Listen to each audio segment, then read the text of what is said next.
Hey everybody, welcome again to another episode of Just for Fun Reviews. I'm your host, Azzy, and with me as always is my boy Roy. Yo. And today we're going to be reviewing, we're slipping in real quick to get a review for Across the Spider-Verse. I'm glad I remember that name because I was having issues. So Spider-Man. as per usual, we're gonna be non-spoiler at the front. We'll let you know when we're gonna get into the spoilers, and we're gonna dip into the spoilers towards the end. So, I'm sure everyone's been inundated with trailers up until this point. If you haven't, this is a sequel to Into the Spider-Verse, starring Miles Morales. Basically, Spider-Man, but young, black, and with a couple extra powers. Puerto Rican too. True. And I could tell you, like, my experience of watching this movie is best encapsulated by that scene in Willy Wonka when they're on the boat. It's not a horror movie, is it? No, because like I feel like I spent the entire time trying to like glance at everything. Yeah, Because I feel you. there's so much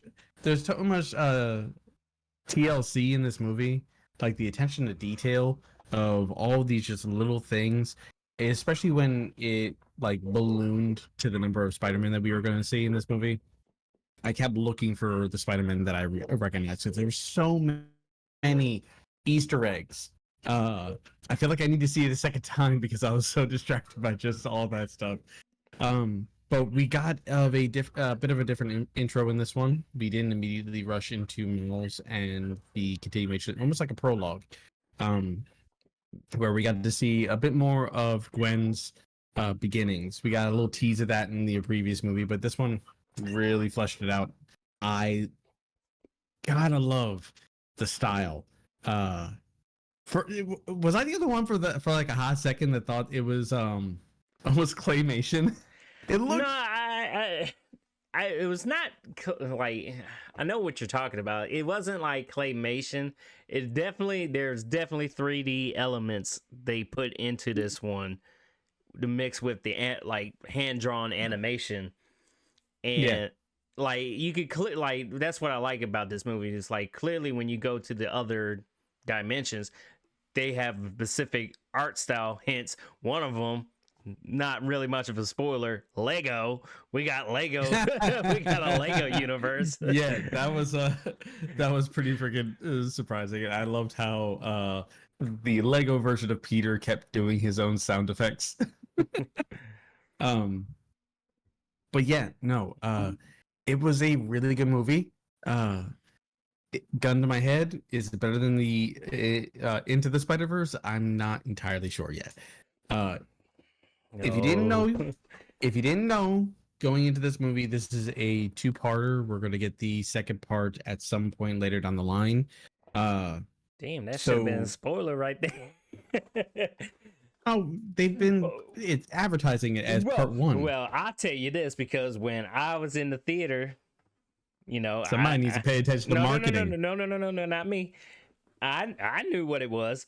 I had Isaac with me and I had Justin with me, and when it ended, they're like, "What?" And like, and it wasn't just them. It was people in front of me, behind me, all that stuff. Like, what?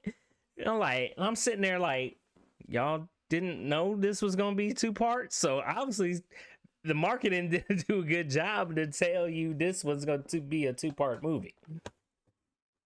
Maybe. So something I also really appreciate is that the primary antagonist, or yeah, I would still refer to him as the primary antagonist, is a kind of like niche Spider-Man character, the Spot, who, while I forgot to actually look it up, definitely seemed like he was voiced by Ryan Reynolds. No, I need to figure that out. Hold on, I'm about to look it up, because there ain't no way in hell, because his voice did sound familiar. It's like, I know this dude. I've heard his voice somewhere. Jason Schwartzman. I don't know if you know him. Oh, I mean, by his name. Okay, I give you a hint. Yes. I give you a hint. He's the guy in Scott Pilgrim. You made me swallow my gum. It's gonna be in my digestive tract for 7 years. Damn it. I so can't remember. Pull up a quick picture. I don't know. You barely make him out. Oh. Oh. Really? Yeah. That's what I was like, really? I thought it was totally different. I mean, I guess so. Jason Sportsman sounds like a toned down version of Ryan Reynolds. What can I say? I was with my dad, who also thought it was Ryan Reynolds. He was asking me like I knew. But yeah, no, this movie was a kaleidoscope of distracting colors. Whether it was the quick jumps between visual styles, like you really got the intention that like after Into the Spider-Verse, so many other movies very much adapted that style of animation or an homage to that style of animation. So you really get the feeling in this one that they were trying to re-emphasize like their king status by throwing us every fucking curveball of all these different characters like meshed together. Like even the appearance of Spider-Punk in the movie, which is also revealed in the trailer. We're not in spoilers yet. And how he was animated the entire time. It was great.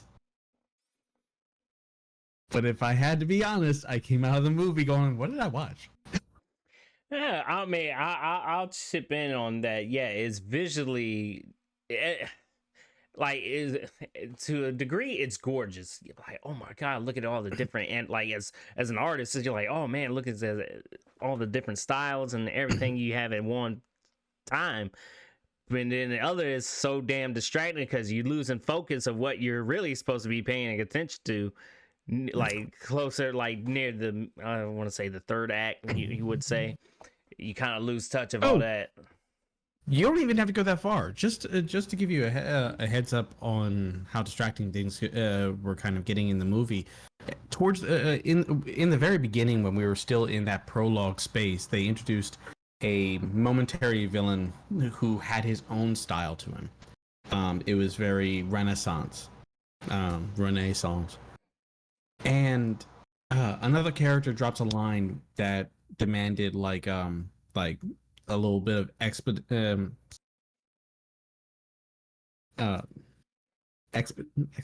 No. Oh my god. Expository block text, and I didn't even get it was kind of long, and I didn't get the opportunity to read the entire thing because I'm trying to focus on the action too. So yeah, like not to mention like because like the villain was like in a very paper almost paper mache Renaissance kind of style. There were also things written in Italian that were happening all over the freaking place, and they were translating the Italian on rare occasions.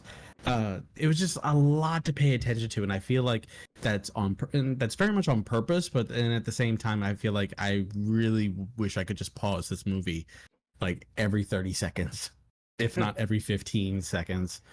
But as far as like as far as the plot, I'm not going to say that it doesn't feel like something that I've seen before. It's not unique, but the presentation of it was still really great, and it was still very hard hitting, regardless to all of like the dozens of distractions. Like they pulled so many things into this movie that I was not expecting as Easter eggs. And I know I already said that, but just like yeah. So many times I'm watching this movie, I'm like, I did not think I'd see that. Okay. Yeah. I'm gonna be honest with you. I dozed off a certain part of the movie. Ooh. Yeah. Ooh. I was like, this is not catching me. This is not getting me pulled in. And then, but eventually it did bring me back, and I paid attention there, like the middle and end, but it was that one point I was like, okay, so where are we going with this? You know, we haven't got to the main point of why is this all happening and everything like that. But overall, I still enjoyed the movie. Is it like you said, is it better than the first one? Kind of hard to say because it's a two-parter.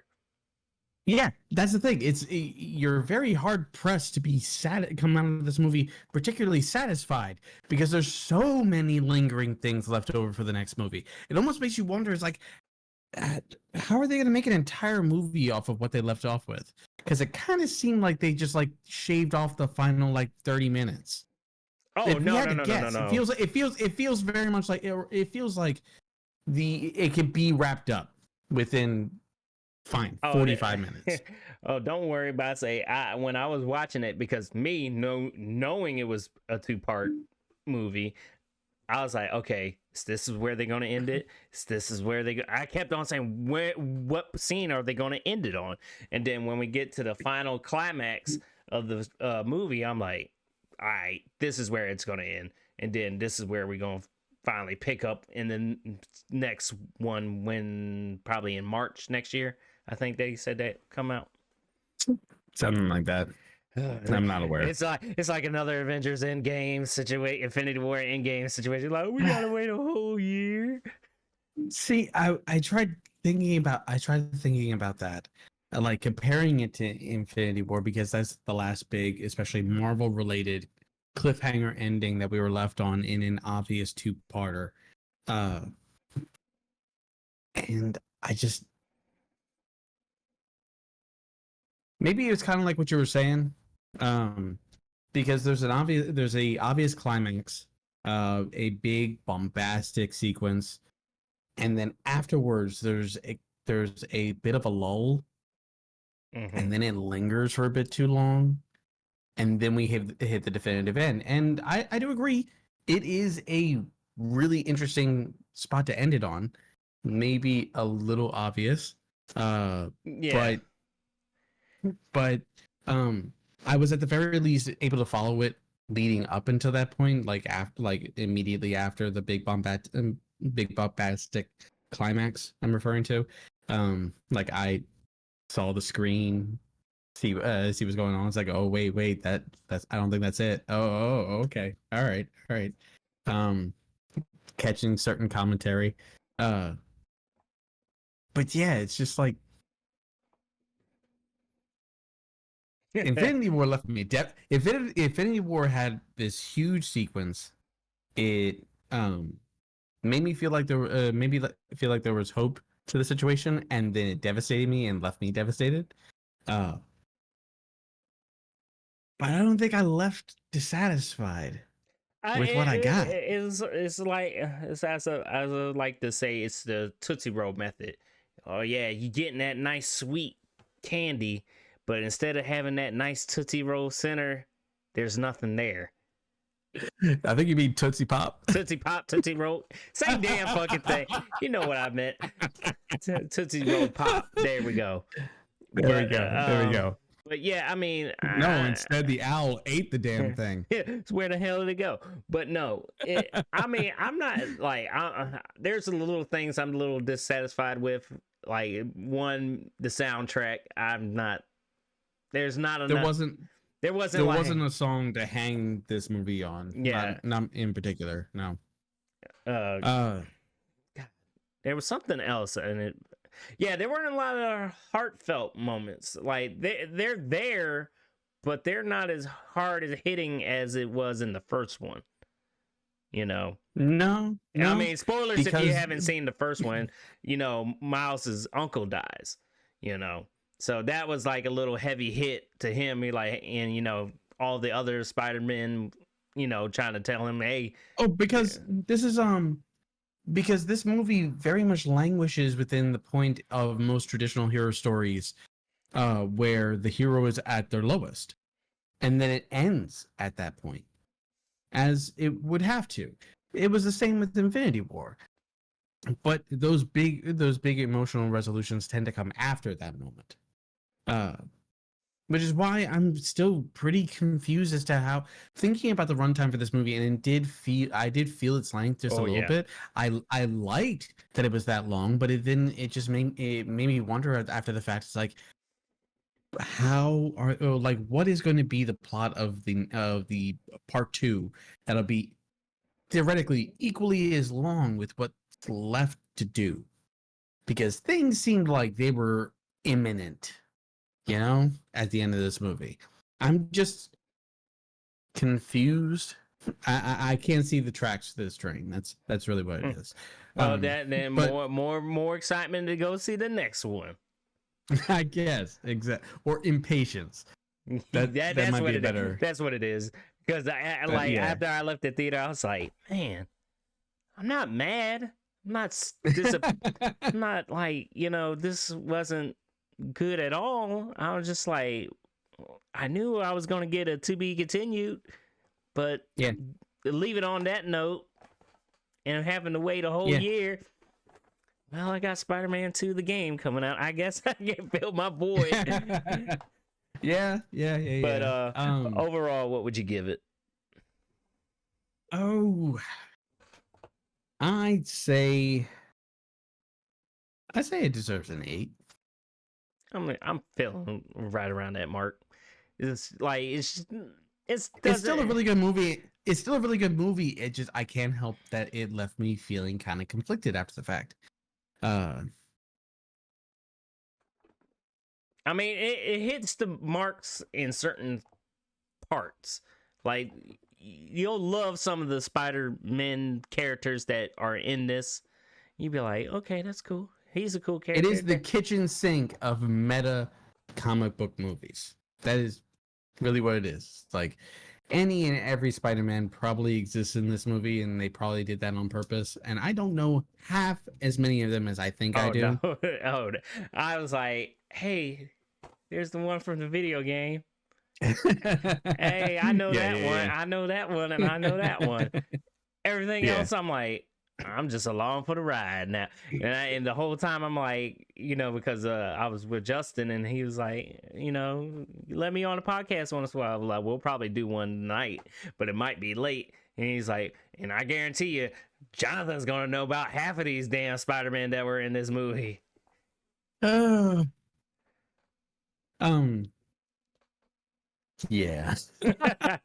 I mean, but nonetheless, what did you guys think about the movie? If you saw it, drop a comment down below. Try to keep it tame. We're about to get into spoilers, but if you haven't seen the movie yet, we're just know where we're going.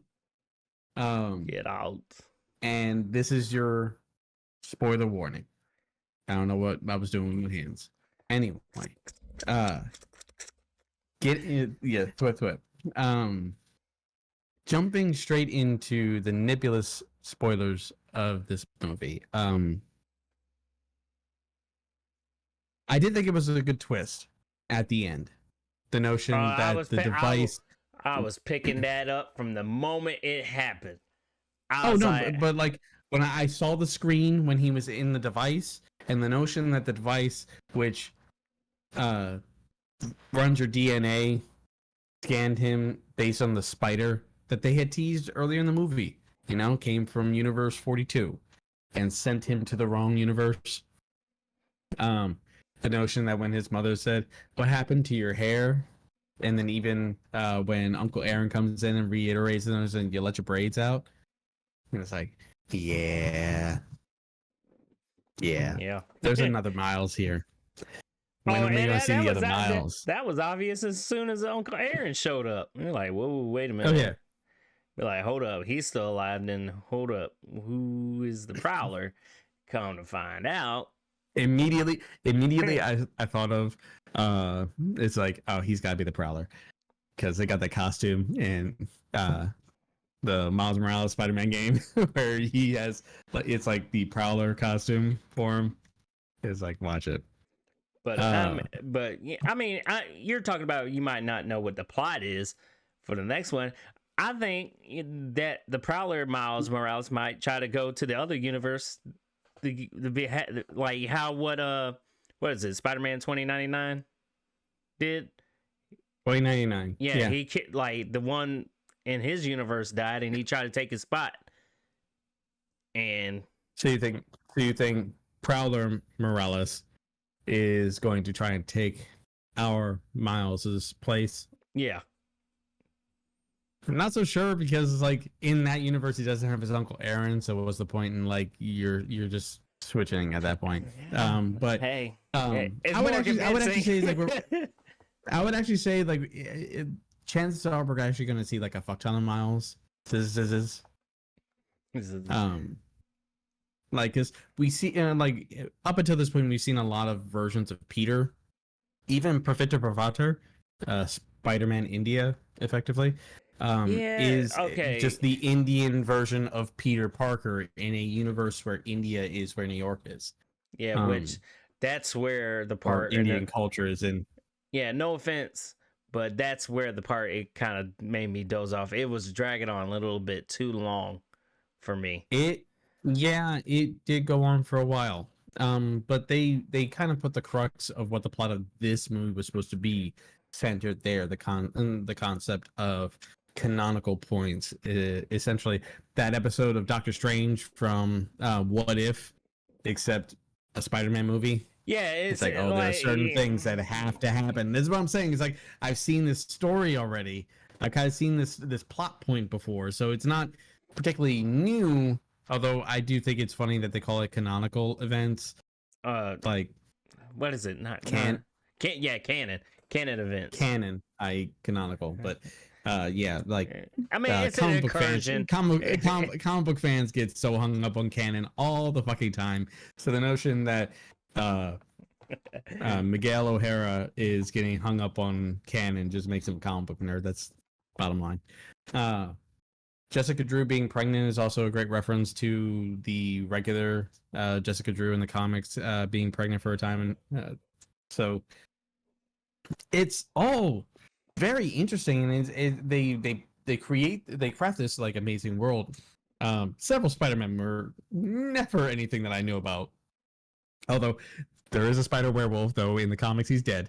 There is a T-Rex Spider-Man. Yeah, like, is that the devil dinosaur with fucking Spider-Man powers or something? Spider Cat is also a thing. Which I like the fact they did have the live action Amazing Spider-Man and Tobey Maguire. Yes, that was really surprising. Which also I kept wondering where was Holland. We're forgetting one person, Donald Glover as the Prowler. Yes, that was so. Oh my god, that was so fucking shocking. I was like, holy shit, I can't believe they did that. But yeah, I like. There were a couple like after seeing all of those, I kept wondering. I kept wondering after the movie, it's like, why didn't they have Holland? I mean, they referenced him when Miguel O'Hara complained about Spider-Man from Universe 199999999 and Doctor Strange. But he didn't show up. That was kind of weird. It's like he missed the party. Hey, look, man, they saving it for the next movie. It's gonna be him. Could be. I wouldn't even care how corny it'd be, like a Roger Rabbit kind of deal. I would be totally down for it. Roger Rabbit. I mean, sure. You know damn well that's what it's gonna be.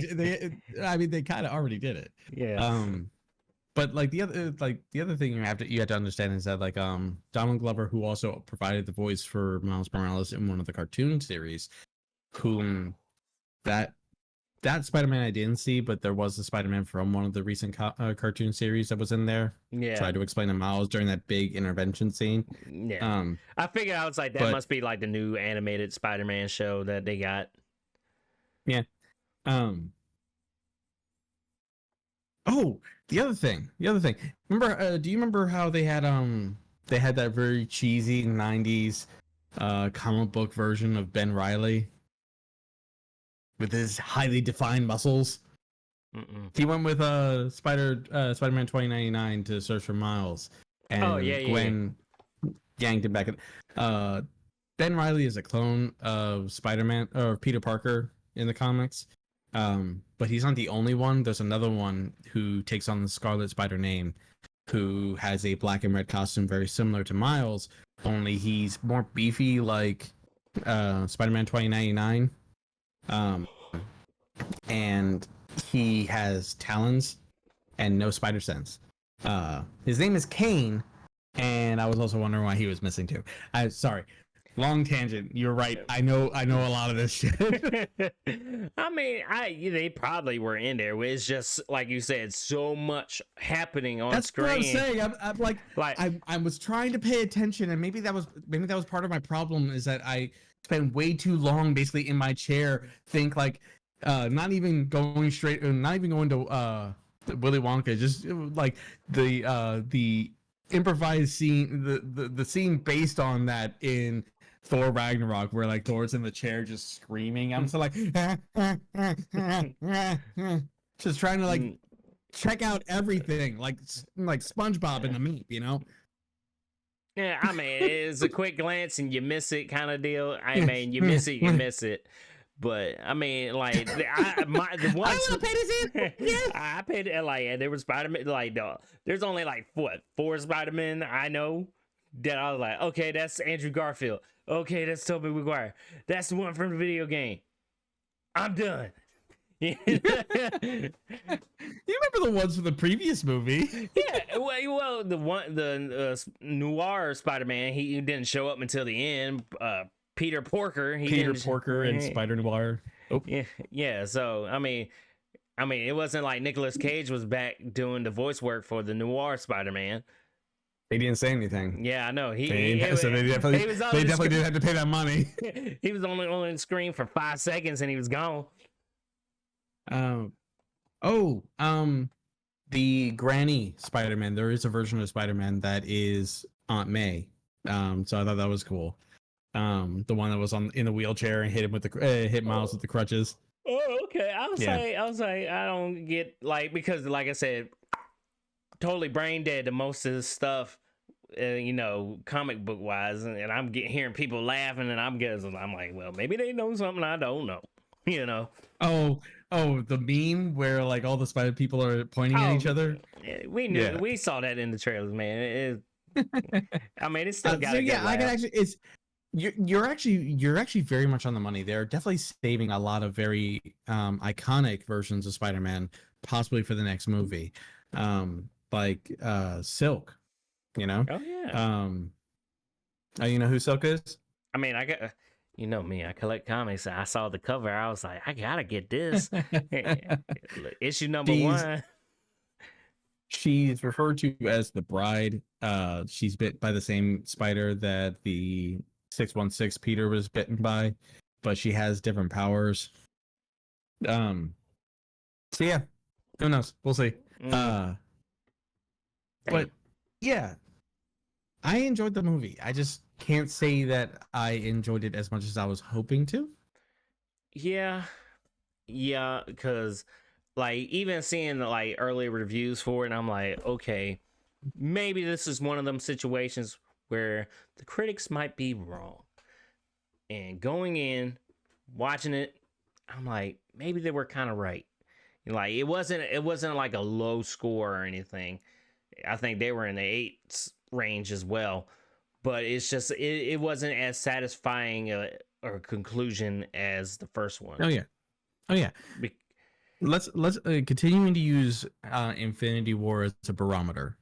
You'll find a lot of people prefer Infinity War to Endgame, regardless of the fact that it ends on a cliffhanger, because there is a way to leave your audience satisfied, despite knowing that the story will continue immediately.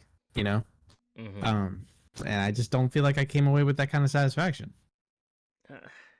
I mean, I think that was the problem. We knew this was 2 parts. We knew. We knew Infinity War was going to be 2 parts. Yeah, we knew this was going to be 2 parts. Well, but when Infinity War came out, I didn't know it was going to be 2 parts. So that's when I wasn't too deep into Marvel stuff back then.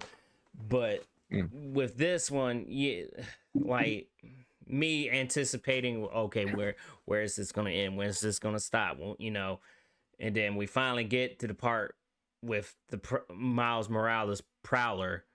I'm like, okay, this is how we're going to end it off. Not like I would. It would have been more satisfying if Miles didn't get captured, and it was just like Did you? I would have just no. I would have rather had the. I know. I got a question. Did you stay for the entirety of the credits? No, I didn't. I was smart enough not to do it. I was sitting there. I was like, should I message him to tell him to just? For? Yeah. I was like, do I tell him do not stay because there's nothing here? It would have mattered anyway.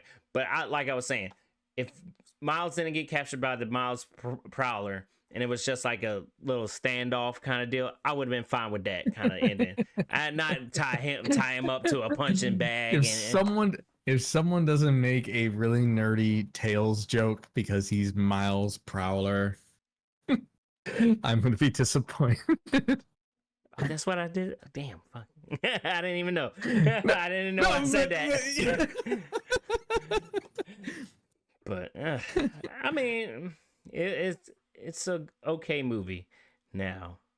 Ooh, okay, makes it sound even worse. I'm not saying that though. That's the thing.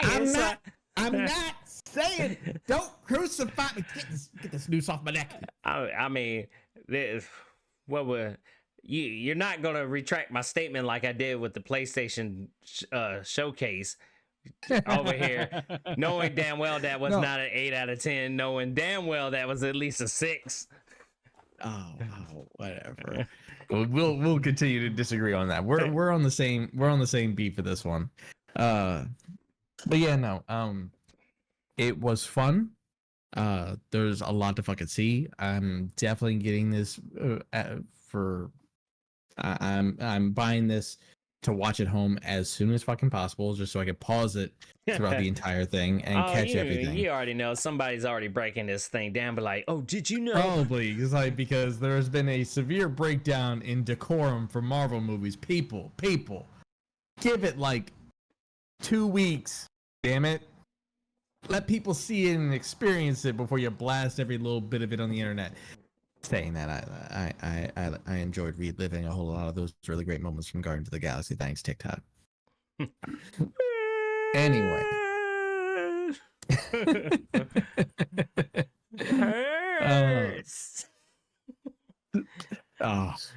So anyway, let's go ahead and leave it at that. I don't feel like we've got anything else that we can spill on this.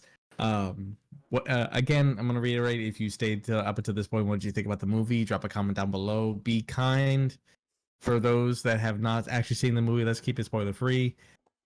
Hit the like button and subscribe if you want to see more. We'll be back with the next movie, maybe Under the Sea. Who knows? Little Mermaid, god damn it. We'll see y'all next time. Peace. Deuces.